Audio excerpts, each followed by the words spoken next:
On a dark winter night outside Elsinore Castle in Denmark, an officer named Bernardo comes to relieve the watchman Francisco. Bernardo is joined by Marcellus, another watchman, and Horatio, a friend of Prince Hamlet. Bernardo and Marcellus have urged Horatio to stand watch with them, because they believe they have something shocking to show him, the ghost of the recently deceased King Hamlet, which they claim has appeared before them on the castle ramparts in the late hours of the night. Horatio is skeptical. But then the ghost suddenly appears before the men and just as suddenly vanishes. Horatio suggests that they tell Prince Hamlet, the dead king's son, about the apparition. He believes that though the ghost did not speak to him, if it is really the ghost of King Hamlet, it will not refuse to speak to his beloved son. Hamlet claims that he wishes he could die, that he could evaporate and cease to exist. He wishes bitterly that God had not made suicide a sin. Anguished, he laments his father's death and his mother's hasty marriage to his uncle. He remembers how deeply in love his parents seemed, and he curses the thought that now, not yet 2 months after his father's death, his mother has married his father's far inferior brother. O God, a beast that wants discourse of reason, would have mourned longer, married with mine uncle, my father's brother, but no more like my father, than I to Hercules. Within a month, ere yet the salt of most unrighteous tears had left the flushing in her galled eyes, she married, oh, most wicked speed, to post with such dexterity to incestuous sheets. Hamlet quiets suddenly as Horatio strides into the room, followed by Marcellus and Bernardo. Horatio was a close friend of Hamlet at the university in Wittenberg, and Hamlet, happy to see him, asks why he has left the school to travel to Denmark. Hail to your lordship. I'm glad to see you well, Horatio, or I did forget myself. The same, my lord, and your poor servant Ava. Sir, my good friends, I will change that name with you, and what make you from Wittenberg, Horatio? Marcellus. My good lord. I'm very glad to see you. Good even, sir, but what, in faith, make you from Wittenberg? A true and disposition, good my lord. I would not hear you enemy say no, nor shall you do my ear that violence to make it truster of your own report. Against yourself, I know you are no truant, but what is your affair in Elsinore? Will teach you to drink deep ere your depart. My lord, I came to see your father's funeral. I pray thee, do not mock me, fellow student. I think it was to see my mother's wedding. Indeed, my lord, you followed hard upon. Thief, thief! Horatio, the funeral bagmaids did coldly furnish forth the marriage tables. Would I had met my dearest for in heaven, or ever I had seen that day, Horatio. My father, methink I see my father. Oh, where, my lord? In my mind's eye, Horatio. My lord, I think I saw him yesterday.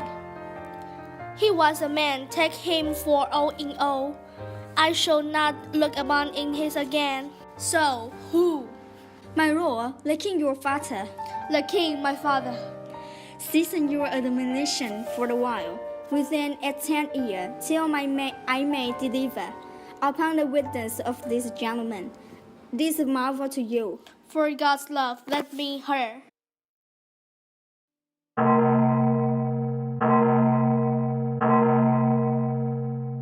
It is now night. Hamlet keeps watch outside the castle with Horatio and Marcellus, waiting in the cold for the ghost to appear.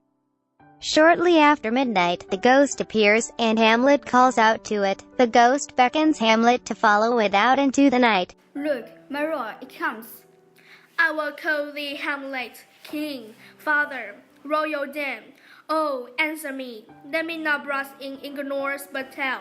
While the cognized ones, here's her said in death, have brought their ceremonies while the specular, wherein we saw thee quietly in earnest, hath opened his ponderous and marble jaws, to cast thee up again.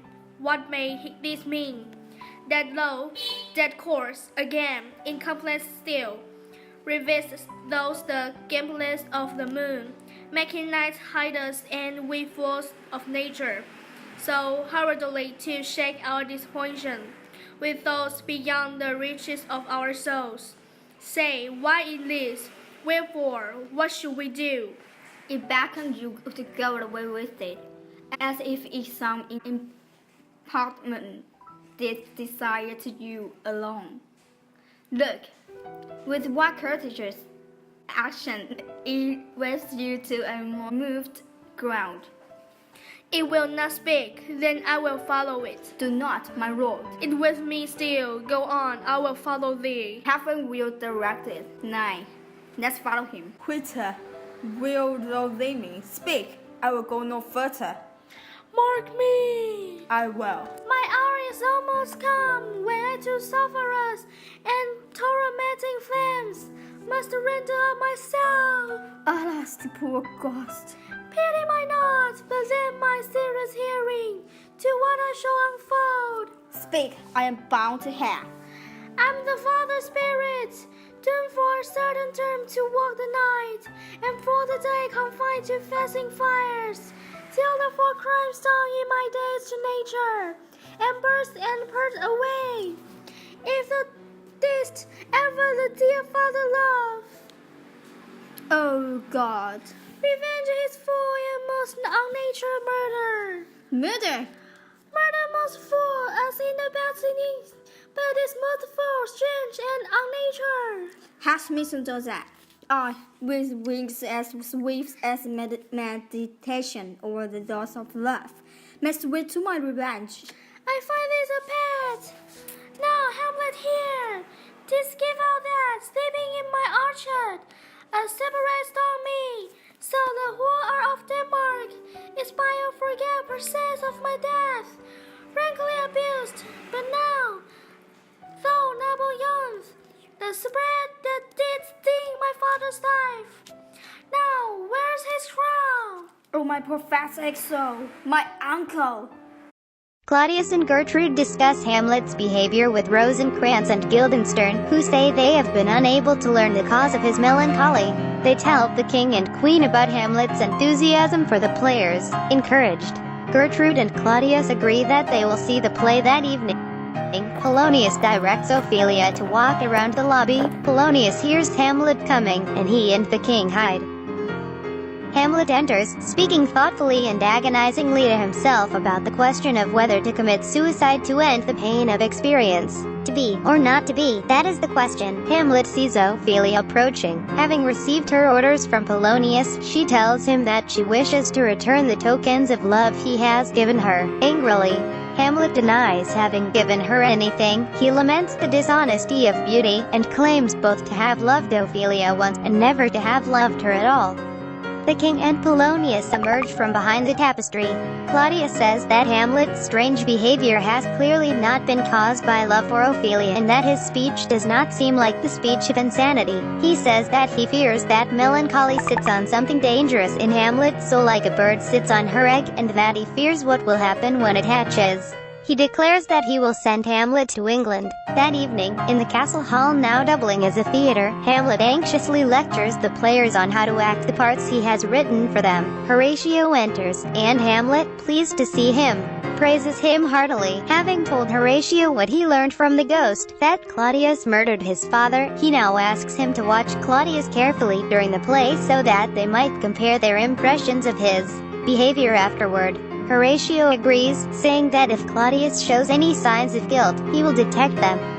The players enter and act out a brief show named Dumb Show. The show is about the story of his uncle killed his father. When the murderer pours the poison into the sleeping king's ear, Claudius rises and cries out for light. Chaos ensues as the play comes to a sudden halt. The torches are lit, and the king flees the room, followed by the audience. When the scene quiets, Hamlet is left alone with Horatio. Hamlet and Horatio agree that the king's behavior was telling. Polonius enters to escort Hamlet to the queen. Hamlet says he will go to her in a moment and asks for a moment alone. He steels himself to speak to his mother.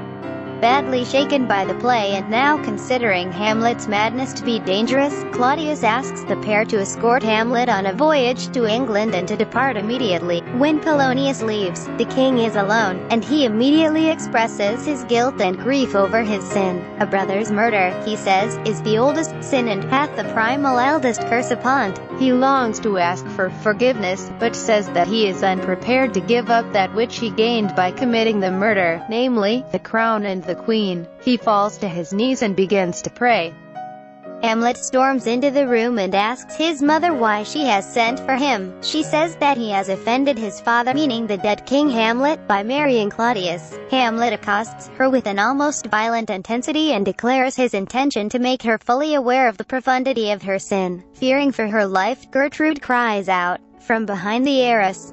Polonius calls out for help. Hamlet, realizing that someone is behind the arras and suspecting that it might be Claudius, he draws his sword and stabs it through the tapestry, killing the unseen Polonius. Hamlet lifts the arras and discovers Polonius's body. He has not killed the king and achieved his revenge, but has murdered the relatively innocent Polonius. Hamlet continues to denounce her and rail against Claudius, until, suddenly, the ghost of his father again appears before him. Hamlet speaks to the apparition, but Gertrude is unable to see it and believes him to be mad. He urges her as well not to reveal to Claudius that his madness has been an act. Gertrude, still shaken from Hamlet's furious condemnation of her, and agrees to keep his secret. Dragging Polonius's body behind him, Hamlet leaves his mother's room. She says that he is as mad as the sea during a violent storm. She also tells Claudius that Hamlet has killed Polonius. The king notes that had he been concealed behind the arras, Hamlet would have killed him. Rosencrantz and Guildenstern appear and ask what he has done with the body. Hamlet refuses to give them a straight answer, instead saying, "The body is with the king." But the king is not with the body. At last he agrees to allow Rosencrantz and Guildenstern to escort him to Claudius. The king speaks to a group of attendants, telling them of Polonius's death and his intention to send Hamlet to England. Rosencrantz and Guildenstern appear with Hamlet, who is under guard. Gertrude and Horatio discuss Ophelia, adorned with flowers and singing strange songs. She seems to have gone mad. Claudius enters and hears Ophelia's ravings. He says that Ophelia's grief stems from her father's death. A loud noise echoes from somewhere in the castle. A furious Laertes storms into the hall, fuming in his desire to avenge his father's death. A furious Laertes storms into the hall, fuming in his desire to avenge his father's death. Claudius attempts to soothe him by frankly acknowledging that Polonius is dead.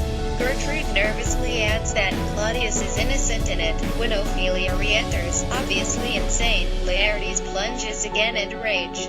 A messenger enters with a letter from Hamlet to Claudius, which informs the king that Hamlet will return tomorrow. Laertes is pleased that Hamlet has come back to Denmark, since it means that his revenge will not be delayed. The king speculates that if Hamlet could be tempted into a duel with Laertes, it might provide Laertes with the chance to kill him. Laertes agrees, and they settle on a plan. Laertes will use a sharpened sword rather than the customary dull fencing blade. Laertes also proposes to poison his sword, so that even a scratch from it will kill Hamlet. The king concocts a backup plan as well. Claudius will offer him a poisoned cup of wine to drink from in celebration. In the churchyard, two grave diggers shovel out a grave for Ophelia. They argue whether Ophelia should be buried in the churchyard, since her death looks like a suicide. Gertrude enters with tragic news. Ophelia, mad with grief, has drowned in the river. Suddenly, the funeral procession for Ophelia enters the churchyard, including Claudius, Gertrude, Laertes, and many mourning courtiers. The next day at Elsinore Castle, Hamlet tells Horatio how he plotted to overcome Claudius's scheme to have him murdered in England. There is a man named Osric who has come to tell them that Claudius wants Hamlet to fence with Laertes and that the king has made a wager with Laertes that Hamlet will win. A lord enters and asks Hamlet if he is ready to come to the match, as the king and queen are expecting him. The court marches into the hall, and Hamlet asks Laertes for forgiveness, claiming that it was his madness, and not his own will, that murdered Polonius.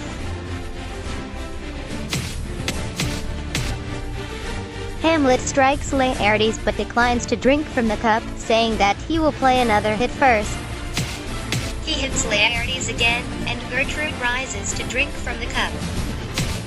Laertes remarks under his breath that to wound Hamlet with the poisoned sword is almost against his conscience. But they fight again, and Laertes scores a hit against Hamlet, drawing blood. Scuffling, they manage to exchange swords, and Hamlet wounds Laertes with Laertes' own blade. The queen falls. Laertes, poisoned by his own sword, declares, "I am justly killed with my own treachery." Laertes tells Hamlet that he, too, has been slain by his own poisoned sword. Hamlet, in a fury, runs Claudius through with a poisoned sword and forces him to drink down the rest of the poisoned wine. Hamlet tells Horatio again that he is dying, and urges his friend not to commit suicide in light of all the tragedies, but instead to stay alive and tell his story.